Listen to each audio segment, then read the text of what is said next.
Attention, attention! Read all about it! Amon is actually a hero? In Book 1 of the Legend of Korra, we're introduced to Amon, leader of the rogue anti-Bender revolutionary group known as the Equaliists. They only have one goal in mind: permanently rid the world of Benders by any means necessary. Because of this, Amon was deemed an extremist and was persecuted as such. However, was he wrong in his ideals? Everything he said about the world was true, so it may be possible that we've been looking at Amon all wrong. Rather than a villain, he may indeed be the hero the world needed.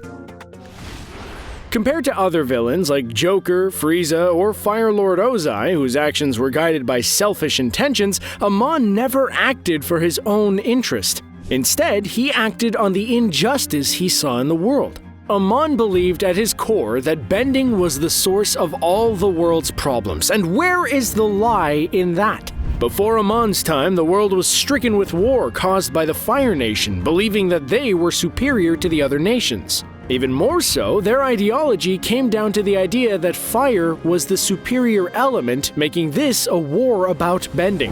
What about non-benders? Think about the pain they were subjected to as the Fire Nation marched their way through their villages, burning and pillaging everything in sight. Think about Ba Sing Se, who were subjected to the corrupt Dai Li and the creepy Ju Di. You're in Ba Sing Se now. Everyone is safe here. Although there isn't a quote-unquote war in Ba Sing Se now or in Republic City, it doesn't mean bending still isn't the cause of the problems, corruption, and prejudice that non-benders face on a day-to-day basis. The government itself is only composed of benders, meaning no one is looking out for non-benders' rights, giving Amon reason to act.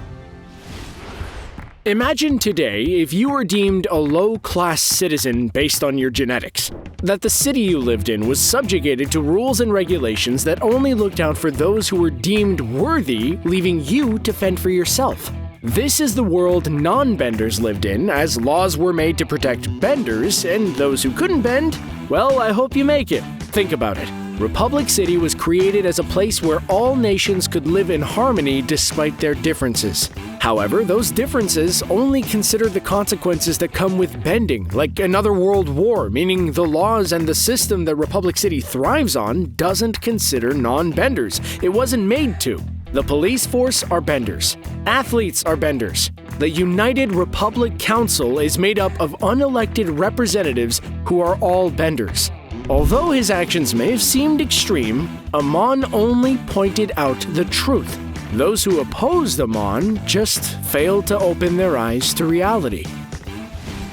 If we were to break down Amon's principles and ideology, it's simple: equal rights for everyone. Amon's only goal was to create a world where benders and non-benders would be on an equal playing field. After Amon's attack on the pro-bending arena, non-benders were looked at as villains who wanted to bring down the establishment. Rather than trying to understand why they supported Amon, they were arrested in droves and essentially were powerless to fight back as those arresting them were benders. Was this not the exact thing Amon was preaching about? All these people want is to be able to be something and be treated as something more than they are. Let's break down the system that systematically oppressed them for something they aren't. One thing you can say about Amon is he always gave people who deserved it a chance to do and be better. An example of this is when Amon came across Police Chief Lin Beifong. Before executing Order Take Your Bending Away, the gratuitous leader of the Equalists offered Beifong an ultimatum: give up Korra's location in exchange for her bending. Being the stubborn but loyal person she is, Lin declined, leaving Amon no other choice but to act. Now, from a certain perspective, this could be seen as evil, but you know what other hero has given ultimatums like this?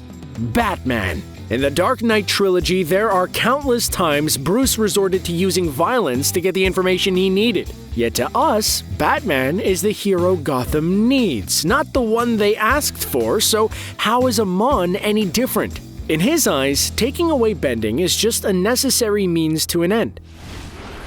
At the beginning of this video, I mentioned some of the greatest villains to ever do it. Now, I want to ask you, if we were to combine them, how high do you think their kill streak went? Frieza wiped out at least one entire planet that we know of, so I'm gonna say somewhere in the millions. Now let's look at Amon, who despite his tremendous bending ability has never taken a life despite the many opportunities he had to do so. If Amon really wanted to make a dent in the world, he could have easily ended Aang's bloodline and airbending for that matter when he kidnapped Tenzin and his family. However, how would that make Amon any different from those who he's against? If Amon takes the same route, then his new world won't be any different. Not taking a life is a distinct choice Amon made, and so is sticking to his ideals. What this shows is that the bloodbending menace does have a bit of humanity and only wanted what was best for the world. The end of the cycle of violence.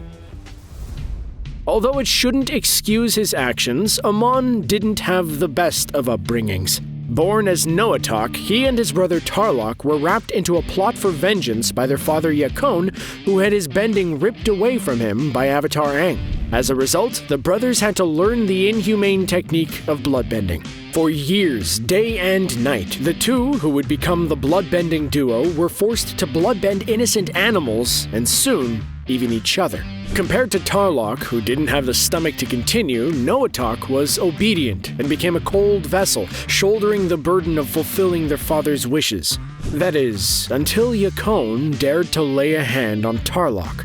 In a fit of rage, Noatok took the first steps into becoming his alter ego by bloodbending his father into submission, in turn saving his brother. With Noatok gone, Yakon's dream of revenge faded, and Tarlok never had to bloodbend again, in turn saving his brother from anguish and torment. Earlier in the video, we mentioned how Amon never took a life even though he had the power to do so. Now in my head, this makes him more of a vigilante rather than a villain, as taking a life in a war over bending only continues the cycle of violence and corruption that has ridden the world of Avatar. However, where does this ideology stem from? Going back to our last entry, I believe this no-kill rule stems from Amon's final encounter with his father. Amon had his father immobilized, and if he wanted, could have taken his life. His father was a monster, abusive. The list can go on and on. I'm sure the idea crossed his mind. However, taking Yakon's life would essentially make Amon just as much of a monster as his father. So instead, he put a knife in Yakon's plan and proved his own humanity by surpassing Yakon's teachings of vengeance. Now, morally, is taking someone's bending and essentially their way of life away any better than ending their life? Opinions will vary, but I believe this is the core reason why Amon was able to unite the non-bending community. For years, this group was oppressed. However, what Amon brought to the table was hope, education, and purpose. Throughout history, we've had many leaders rise up and lead those who have had their voices silenced into better days with freedom and opportunity. Despite his methods, Amon is truly no different if we look at what he is trying to accomplish.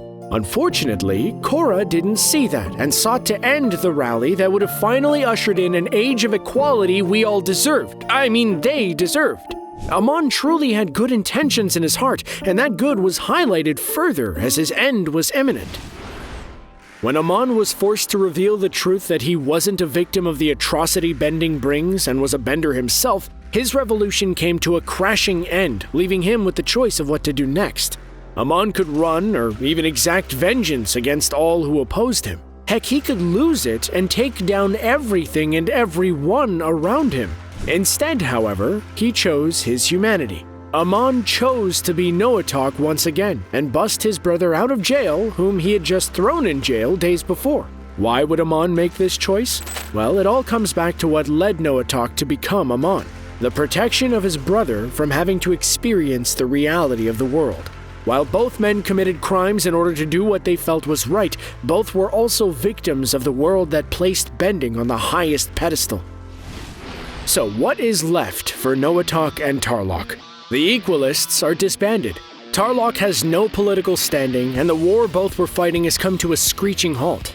In the Book 1 season finale, as the brothers rode off into the sunset, Tarlok took the electrified glove and used it to blow up their getaway boat, taking both of their lives. It's unknown if his action was done out of mercy or vengeance for Noatok taking his bending away. The latter could explain the tears rolling down his face as Amon knows what his brother is about to do. Regardless of the reason, this final moment shared between the two brothers shows how much of a human Amon really was. Even in the face of losing his life, Amon didn't act out of anger or fear. Rather, he accepted the fate that was coming and let go of his hate, torment, and trauma. The legend that was Amon came to an end, but the legacy he left behind wasn't forgotten. Soon, the United Republic Council would be disbanded and democratic elections would be held where a non-bender would be elected. Imagine a world where Amon succeeded in ending all bending. Oh, what a peaceful world that would have been.